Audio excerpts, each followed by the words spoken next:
My parents used me as an ATM. Find out how I overcame it and rebuilt my life. The day that changed everything began mundanely, but ended with a deep cut that still throbs when I remember it. It was a Friday, and my wife and I were exhausted. Clara, our 2-year-old daughter, had the flu, cried all night, and because of it, we hadn't slept well for almost a week. I tried to maintain my routine, go to work, pay the bills and get things done around the house, but my body was screaming for help. So I took a deep breath, swallowed my pride, and did something I rarely did. I asked my parents for help.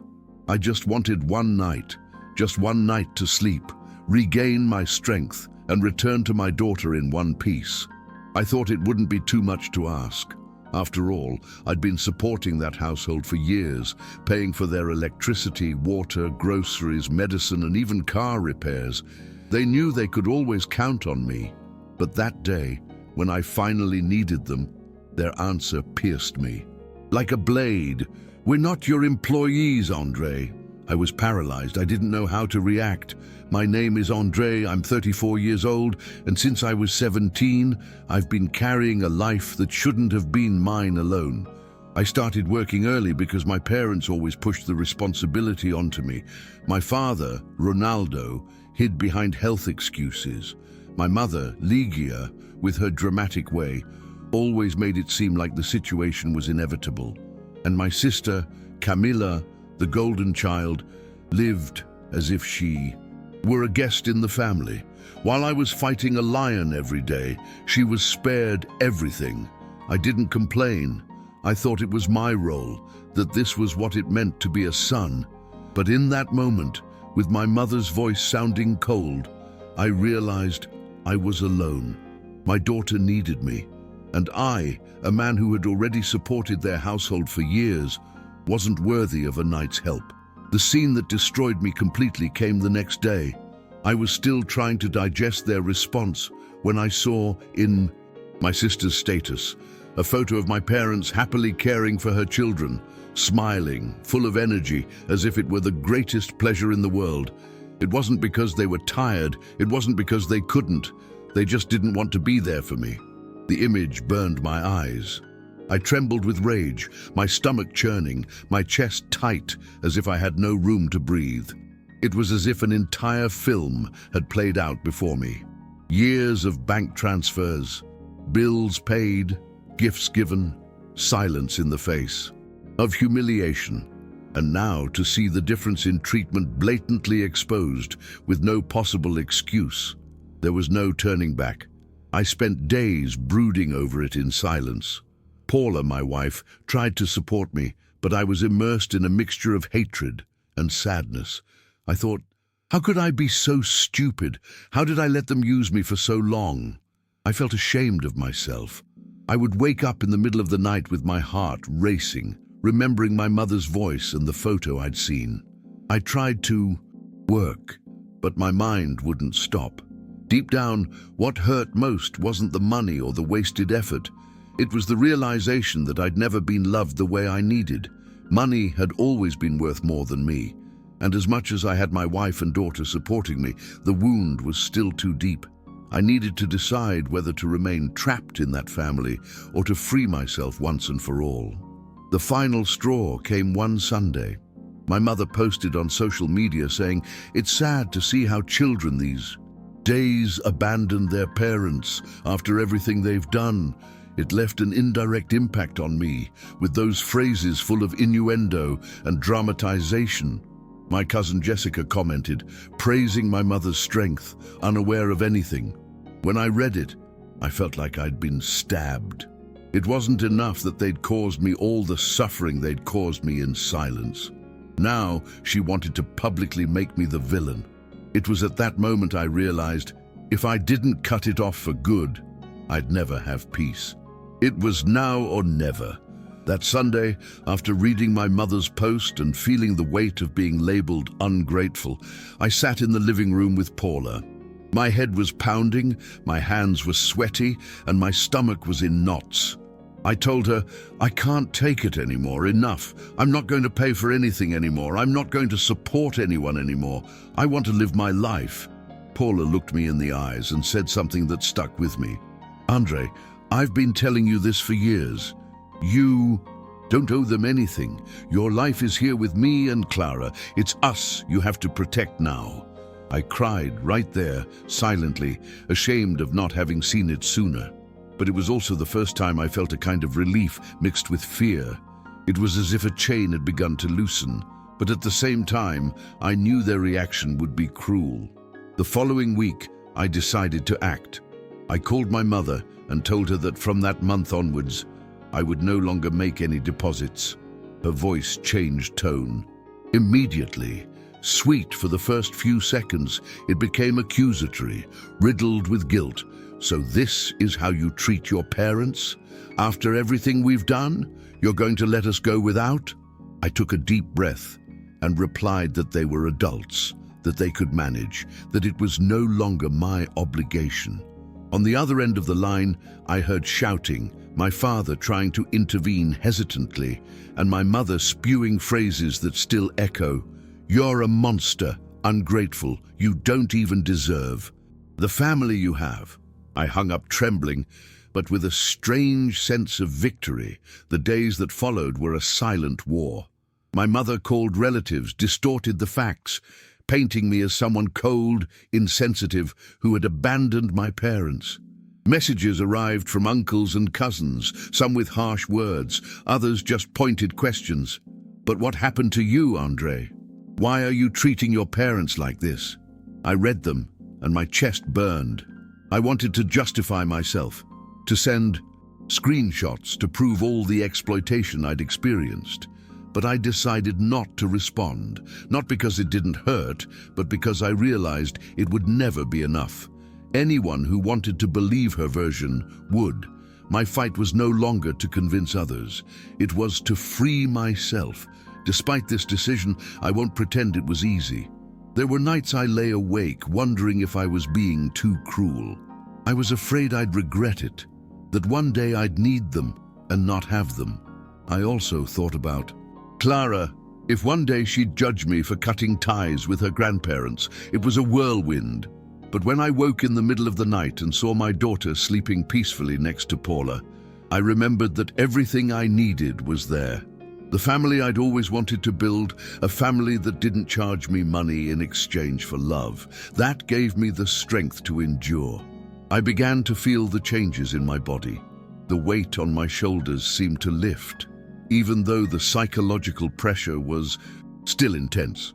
I, who had previously been constantly tired and irritable, began to have more energy to play with Clara, more patience to talk to Paula. I discovered that when we stop giving ourselves to those who only drain us, there's room for those who truly matter. Of course, crises arose. I felt angry, cried alone in the car several times and wanted to turn back. But every time I thought about reopening the door, I remembered the photo of my parents smiling with my sister's children while they denied help to my daughter. That kept me going. The first time I saw my mother after the breakup was a shock. She invited me to her house to talk, and I accepted, thinking perhaps some understanding could be reached. But when I arrived, I saw it wasn't a meeting, it was an emotional ambush. She was sitting on the couch with an open photo album full of childhood memories, and she began showing them one by one, saying things like, "Look, Andre, when you were little and I stayed up all night with you. Is this how you repay me?" The lump in my throat was immediate. Part of me wanted to get up and leave. Another part wanted to scream. But I kept quiet. I just thought this drama would never end, that she would always find a way to turn things around. I left with the even greater certainty that there was no going back. After that, I decided to minimize all contact. I blocked my mother and sister from social media, leaving only WhatsApp because I knew they could reach me in a real emergency. But even that became a battleground. Long accusatory messages arrived almost daily. I read them with my heart racing, my fingers trembling, and sometimes I had to throw my phone away to avoid responding. Paula always reminded me, "You don't have to play this game. They want to pull you back into the cycle." It was difficult, but little by little I learned not to react. At the same time, I began to dedicate more time to myself. I started taking early morning walks again, something I hadn't done in years. I remember the feeling the first time I went out for a walk alone, unhurried, listening to music. The cool air hitting my face, the sun rising slowly. It was as if I was truly breathing for the first time in a long time. Each step was a reminder. This is my life now. It may seem small, but for me it was huge. It was the beginning of a rebuilding that came from within, not from without. But I won't romanticize it. Mistakes happened too. There was a month when, overcome. With guilt, I even considered secretly sending money without telling Paula. I thought maybe I could help from afar, without them knowing.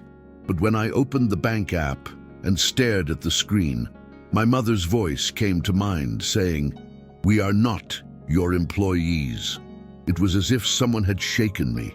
I closed my phone and took a deep breath. I realized that if I took a step back, all my effort would have been in vain. And in that moment, I understood. Truly loving my family also meant protecting us from the poison of manipulation. It was in this process that I discovered something important. I needed to forgive myself before forgiving anyone else. For a long time, I blamed myself for being exploited, for not seeing things sooner, for wasting years of my life supporting people who never valued me. But little by little, I began to understand that I was doing what I knew at the time. I was a young man trying to be accepted, trying to be seen. This awareness brought some peace. It wasn't a quick or easy forgiveness, but it was an essential step. Without it, I would have remained trapped in the cycle of hate. Once I began to understand that my role was no longer to support anyone but my own family, I realized something I'd never stopped to consider. I finally had money left over at the end of the month. It seems obvious, but for years, my salary went directly to cover expenses that weren't my own. The first time I paid all our bills and still had money left in the account, I stared at that number as if it were a miracle. Paula suggested we save it to build an emergency fund. We did it together, and for the first time in my life, I began to taste true financial independence. It was like stepping out of a dark room and breathing fresh air. With this brief respite, new conflicts also arose. My mother, realizing she could no longer manipulate me directly, began using my sister as a spokesperson. Camilla would send me messages saying she was suffering because her parents were struggling. But at the same time, she would post photos of herself traveling, going out to expensive restaurants, flaunting a life I never had. It was revolting. My blood boiled every time I saw it, but I learned to let it go. I understood that part of my struggle was not falling into the trap of reacting. It was painful, but it was necessary. It was also during this period that I began to appreciate the little things around the house more. I started cooking again on weekends, something I'd always enjoyed but had abandoned. I'd make us pasta, create simple desserts, and see the joy in Clara's eyes at being with me. These moments reminded me why I was doing all this, so she could grow up in a different environment than I'd lived in. Without unfair demands, without manipulation, without conditional love. Every laugh of hers was like a salve for the wounds my parents had inflicted. Of course, I still had difficult days. One night, I dreamed my father was hospitalized and they asked me to pay the hospital bill. I woke up sweating, my heart racing, and the first thing I did was check my phone. There was nothing there, it was just a dream.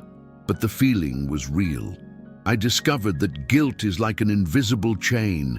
Even when we break free, it tries to pull us back. Paula noticed my distress and said to me, "Andre, you are not responsible for their lives. They chose this path. Don't carry that weight again." Hearing this that early morning was like a punch of reality. Little by little, I began sharing my story with those close to me. At work, a colleague mentioned family problems, and without much thought, I shared part of what I was going through.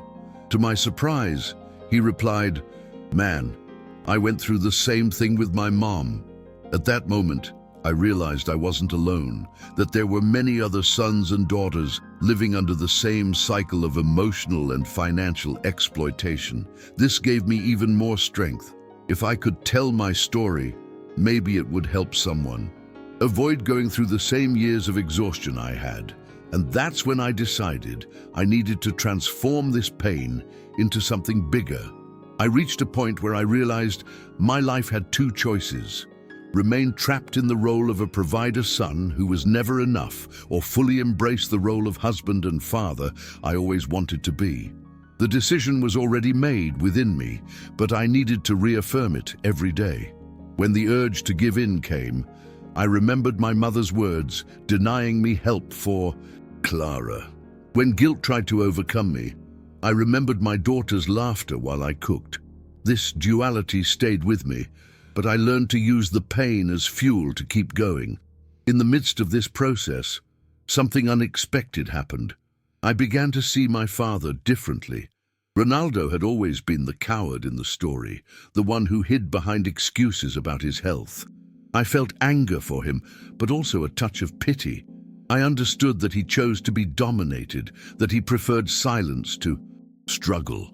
It wasn't courage, it was omission. And I realized that, in a way, he was the portrait of what I could become if I didn't have the courage to break away.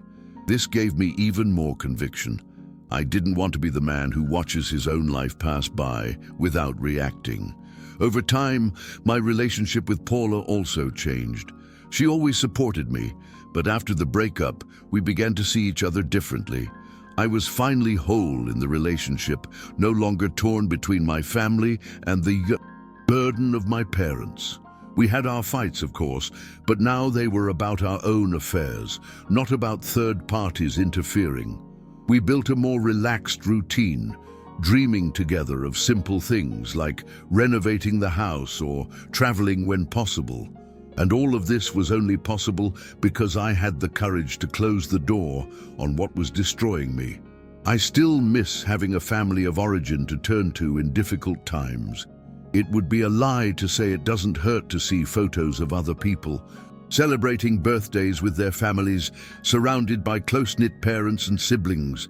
This absence weighs heavily, but I've learned to accept that my reality is different. Instead of lamenting what I don't have, I choose to value what I have built. Clara has the chance to grow up in a healthy home, Paula has a supportive partner, and I finally have peace. And honestly, this peace is priceless. If you're reading this and are experiencing something similar, I want to tell you something. You're not alone. I know how painful it is to cut ties. I know how much guilt stings, but I also know how liberating it is when we finally choose our own lives. Today, looking back, I regret nothing. If I had stayed, I would be empty, bitter, perhaps even without my real family. Breaking up was painful, but it was the only way I could find myself again. Love can't be a bargaining chip. True love doesn't demand, manipulate, or suffocate. And if you feel trapped in this cycle, know this: there is a way out. It hurts, but it heals, and you deserve to be free.